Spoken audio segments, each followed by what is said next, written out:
O nosso convidado é incrível, já deu um banho no mar, já esteve no supermercado, é nada mais, nada menos do que o nosso presidente Marcelo Rebelo de Sousa, que está connosco. Sim, um convidado muito especial que nos dá a honra de estar em direto aqui na Renascença, o presidente Marcelo Rebelo de Sousa, que ao longo desta pandemia, como noutros contextos, como sabemos, tem sido uma referência para a qual se viram os portugueses. Ainda ontem o ouvimos uma vez mais a dar conta das conclusões da reunião dos especialistas no Infarmed. Senhor Presidente, bom dia. Obrigado desde já por estar connosco. Bom dia.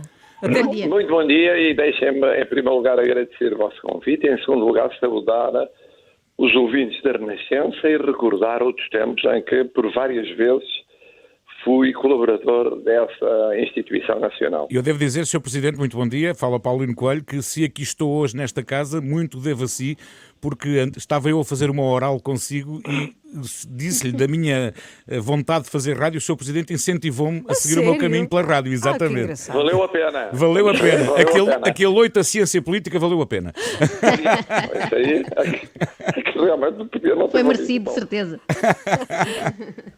Bom, entrando aqui em temas um pouco, enfim, menos bem dispostos, não é? Pergunto-lhe até que ponto é que, na sua opinião, devemos estar, de facto, preocupados com esta situação da pandemia na região da Grande Lisboa? Ora bom, vamos ver, há aqui uma evolução diferente. Tem havido evoluções muito diferentes ao longo do tempo. A pandemia arrancou no Norte com uma de uma forma muito incisiva, e isso significou uma subida de casos, imediatamente antes da declaração de estado de emergência, que depois atingiu o pico, caiu de uma forma acentuada e hoje a situação na região Norte é, de uma maneira geral, francamente favorável. Depois tivemos uma situação um pouco estranha na região Centro, que subiu menos e não tão rapidamente quanto na região Norte, mas que demorou tempo a descer, em termos de surto. E havia números em mortos e números em casos, e havia números que nos deixavam um bocadinho admirados ou perplexos.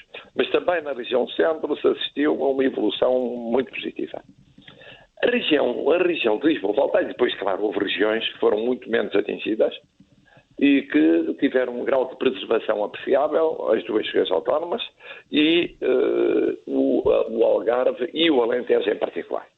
Mas Lisboa teve sempre uma evolução um pouco específica. Subiu menos o surto, sempre em Lisboa. Menos e mais tarde do que no Norte e no Centro. Nunca atingiu os picos do Norte e do Centro. Em contrapartida, a descida, quando começou a dar-se, deu-se em Lisboa sempre de uma forma muito mais lenta e menos pronunciada. Foi descendo, mas menos pronunciadamente. Também é verdade que não tinha atingido os números que, a certa altura, em termos comparativos, tinha atingido, sobretudo no Norte. Mas temos ou não mais motivos hoje para estar mais preocupados do que há 2 semanas? O que se passa agora em Lisboa não é o haver uma situação descontrolada, não há. Não é o haver números de R, o R é o indicador de reprodução, o número de pessoas que cada pessoa pode contaminar, que seja diferente, muito diferente, daquilo que se passa até em países que já desconfinaram, a Alemanha, por exemplo, ou outros países que andam ali à volta de um bocadinho abaixo de 1, ou às vezes ligeiramente acima. Não é isso, porque o último número que há do R em Lisboa é 1.01, portanto está colado ao 1, mas já esteve abaixo do 1, tem andado ali acima, abaixo. O que neste momento causa uma atenção maior em Lisboa são 2 fenómenos diferentes. Um fenómeno é terem aparecido focos muito numerosos. Isto é, numa unidade fabril, muita gente. Isso aumenta logo os números. O ter aparecido antes disso casos específicos num hostel, depois noutro, 3. O caso de haver depois focos em zonas mais da periferia de Lisboa, no caso, por exemplo, do que se chama a cintura industrial, numa outra unidade também, cerca de 100, Mas têm todos em comum, desculpe-me interromper-me, Sr. Presidente, mas têm todos em comum as condições sociais em que as pessoas vivem. Tem em comum, vamos lá ver, mas vamos lá ver, isto é apenas um dos fenómenos. Mas depois há outro fenómeno diferente, também faz aumentar os números de Lisboa, é que Lisboa aumentou a realização de testes de uma forma muito significativa. Municípios que proporcionaram de forma gratuita aos seus residentes a realização de testes. E são municípios que não têm unidades fabris, são municípios em que o fenómeno não é um problema socioeconómico apenas, ou sobretudo, e onde há freguesias, nesses municípios, também têm valores de infectados ou contaminados elevados. Portanto, temos aqui dois fenómenos diferentes em Lisboa que se somam. Um é marcado por condições socioeconómicas. É o do caso dessas duas unidades fabris na Zambuja, é o caso de alguns setores da periferia de Lisboa. E que é provavelmente a situação mais complicada de controlar. Bom, não por acaso não é mais difícil de controlar. Porquê?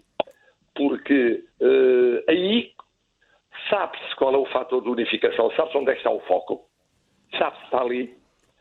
Obriga a medidas que são, naturalmente, medidas que são muito específicas, mas sabe-se está ali o foco, vai-se atrás das cadeias de transmissão, sabe-se que foi naquela empresa, que quem veio, ou por causa do transporte, ou por causa de algum ponto onde se encontraram, ou por causa de outras razões, e depois vai-se discutir onde é que foram essas razões, mas sabe-se que é aquela comunidade, são aqueles.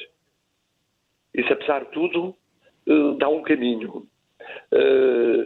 Outra coisa é haver, por causa do número de testes, uma elevação do número de infectados noutras freguesias ou noutros municípios, em que é sobretudo gente nova. O que está a acontecer em Lisboa é que nós estamos a ter um predomínio de contaminados entre os 20 e os 29 anos. 20 e 29 anos. Não tem comparação com nenhuma outra região. Esse é o aspecto positivo, porque são pessoas que oferecem menor risco. Aspectos positivos, obviamente. No caso das medidas que estão a ser ponderadas, e hoje mesmo, agora em discussão pelo Governo, para travar a eventual expansão destes surtos, em especial nos bairros periféricos de Lisboa, sabemos que uma das medidas que estão em discussão tem a ver com o eventual adiamento da abertura dos centros comerciais, podem também voltar a fechar cafés em alguns bairros mais afetados, etc. O que eu lhe perguntava era, qual é a sua sensibilidade? Serão medidas suficientes ou será necessário deitar mão a medidas mais radicais, como cordões sanitários que houve em Ovar ou na Madeira, com bons resultados? Aqui tem que haver uma ponderação muito cuidadosa caso a caso. Ontem estava a ver os números freguesia por freguesia e havia essa mistura. Havia freguesias em que nitidamente há fenómenos que são fenómenos que têm a ver com um determinado tipo de áreas residenciais com problemas socioeconómicos, com condições socioeconómicas complicadas, isto é muita gente na mesma casa, ou casas muito próximas, ou centros de convívio, e porque é gente nova de convívio mais intenso, e aí as medidas são uma coisa, e são de uma natureza. Outra coisa são, no fundo, situações em freguesias que nós diríamos mais classe média. Classe média, claramente, por exemplo, do município de Cascais ou do município de Oeiras, que também têm valores, algumas dessas freguesias elevados, mas aí dá a sensação que é apenas o número de testes. São testadas mais pessoas, e quando se testa mais pessoas, significa que aparecem, sobretudo jovens, em maior número em contaminação. Portanto, as autoridades sanitárias e, portanto, o Governo, no estado de calamidade, na sua prorrogação, porque é a competência do Governo, irá ponderar os casos em que é a própria declaração do estado de calamidade que prevê uma ou outra das medidas. As autoridades sanitárias, quando se trata de medidas mais finas, isto é, mais no pormenor, mais no concreto, aí terão de atuar sobre situações específicas, ou realojando, ou condicionando, ou limitando certo tipo de convívios, tentando apurar onde é que é o convívio, onde é que ele ocorre. Portanto, como digo, não se trata, neste momento, de uma situação que justifica alarme social, neste momento. Agora, eu tenho dito uma coisa que as pessoas não têm levado muito a sério, que é, nós até agora só temos números de ontem. E estes números traduzem o que se passou na sociedade há 14 dias. Quer dizer, há um atraso de 14 dias entre o momento em que se abre uma atividade, aumenta o convívio, aumenta o desconfinamento, e o momento em que isso se vê em números, porque havendo um período de incubação de 6 dias, e depois não havendo logo testes, nem havendo logo o reporte de situações. Temos sempre um desfazamento em relação à realidade presente. Quer dizer que nós até agora o que temos é um retrato do que se passou entre o dia em que terminou o estado de emergência e o dia 15, 14, 15 Daí que tenha maio. de prevalecer sempre o princípio da precaução. Deixe-me perguntar-lhe aqui... Ora bom, quer dizer, a segunda fase de desconfinamento começou a 18, só será visível nos resultados no princípio de junho. É só no princípio de junho. E por isso temos de ter muito cuidado. E por isso o apelo que há a fazer às pessoas, em geral, isto aplica-se à região de Lisboa, como todas as regiões. Temos assistido nos vários outros países a que melhora, piora nas várias regiões. Melhora um bocadinho, piora um bocadinho. Nós não estamos agora na fase de piorar muito ou de termos um índice de reprodução muito elevado. Não. Mas o apelo é que façam a abertura que têm de fazer, porque têm que fazer progressivamente, mas sempre com cautela e sempre dando os passos que são os mais adequados e verificando os efeitos daí a 8 dias, daí a 15 dias. Porque só verdadeiramente em meados finais de junho é que nós temos o retrato completo da situação de toda a abertura. Sim, o Sr. Presidente já assumiu várias vezes a sua hipocondria, mas a verdade é que isso não o tem impedido de andar na rua, de ir às compras, de ir a um restaurante. Eu até digo mais, eu tenho feito cuidadosamente, por exemplo, eu já fui a 2 restaurantes, 2, e portanto neste espaço de desconfinamento de algumas semanas, eu esta noite que passou, Sim. passei-a num hotel para verificar as condições de higiene do hotel. E o que é que achou? E achei que lhes digo que as condições são muito estritas. Foi um hotel que nunca fechou e que são muito estritas para se entrar. Tudo é desinfetado. A mala, a pasta, o computador. Há uma desinfecção de quem entra. Há uma desinfecção permanente dos quartos. É dizer, mas tem que ser assim. Dirão, vai ser complicado nos primeiros tempos para quem se queira hospedar, mas tem que ser assim, tem de haver as precauções. Pelo menos desta vez não foi empurrado para o hotel pela polícia, não é? Como no outro dia. Não, mas outra vez também não. Ali eu estava lá a jantar, mas não foi empurrado. Sr. Presidente. Mas isto para dizer o seguinte, que pode fazer-se estes passos. Ir almoçar ou jantar com um número de pessoas pequeno, com alguma periodicidade, haver, já fui 2 vezes à praia, quer dizer, em momentos em que não estava muita gente, pode dar-se esses passos. Mas depois tenho precauções, quer dizer, conduzo o meu próprio carro para ter a certeza que não há pessoas que entram no carro. Quando vou no carro conduzido, uso máscara sempre. Eu uso máscara porque sou do grupo de risco na rua.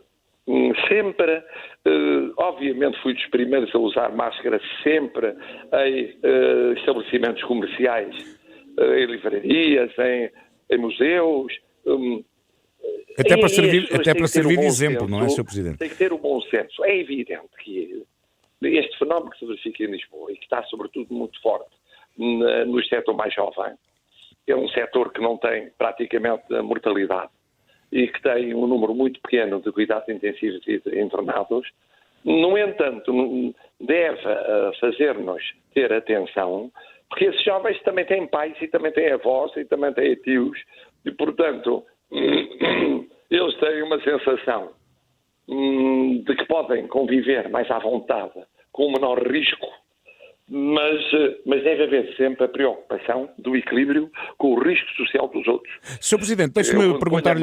Não ponho a máscara a pensar em defender-me a mim, mas em defender todos os que estamos em contacto onde quer que estejamos, não é? Sr. Presidente, deixe-me perguntar-lhe agora, do ponto de vista pessoal, já vimos que já foi dar os seus mergulhos que tanto gosta, já almoçou fora, já jantou fora, o que é que ainda não fez e que tem saudades?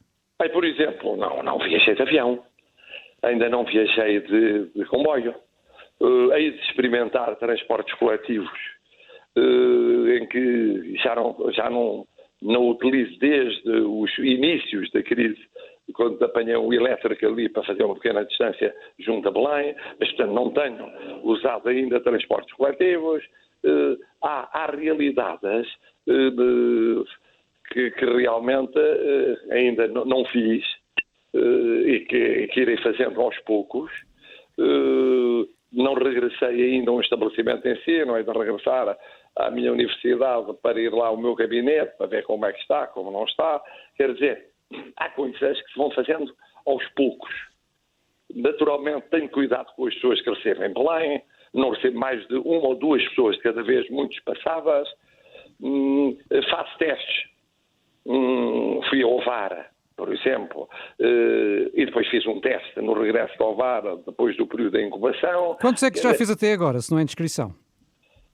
Eu estou a fazer, em princípio, como tenho com uma necessidade de contacto público maior, de 15 em 15 dias, para garantir que não há risco, não para mim, mas para os meus colaboradores e tal. Portanto, está a ver, fiz o primeiro quando fiz aquele meu confinamento resultante da Escola de Felgueiras. Logo no início de março, se não estou em erro. No início de março. Já lá devem ir uns 6 ou 7. Antes do estado de emergência, quando voltei ao Palácio Belém. Depois fiz outro já em maio, depois outro no final de maio e agora depois de ir ao Ovar. Já é especialista em zaragatuas, já nem lhe custa. Mas tem de ser porque, como tenho uma responsabilidade de ir a mais cerimónias, ou de estar mais disposto. Sim, mesmo na rua as pessoas aproximam-se mais, não é? Exatamente. Uma pergunta, uma fotografia do Presidente tornou-se viral, já é habitual, nas últimas semanas, mas esta até galgou fronteiras e as pessoas ficaram espantadas um bocadinho por todo o mundo de ver o Presidente na fila do supermercado. Eu não fiquei espantada propriamente, já sei que acontece, mas era natural. Eu durante 5 anos fui várias vezes ao supermercado e estive na fila à espera e às vezes as filas eram muito longas. Mas é que é mesmo essa a minha questão. A minha questão é se o Presidente não sente a tentação de pedir à pessoa da frente para passar à frente na fila, assim como a desculpa do género. É que eu sou Presidente e tenho muitos diplomas para promulgar. Ou então eu sou Presidente e sou viral, não é? Mas eu ali estou com o Marcelo Rebelo de Sousa, vai fazer as compras como sempre fez e, portanto, não há razão nenhuma para eu passar à frente de pessoas que estão há horas ali à espera. Calculei que fosse essa a resposta. Obrigada, muito obrigada. Muito obrigado e bom programa. Obrigado. Obrigada. Bem, que honra. Contribuir para a formação dos portugueses. Muito obrigado. Obrigadíssima. Muito obrigado. 15 minutos para nós, só para nós, do Presidente Marcelo. Obrigado. Adeus, bom dia, bom fim de semana.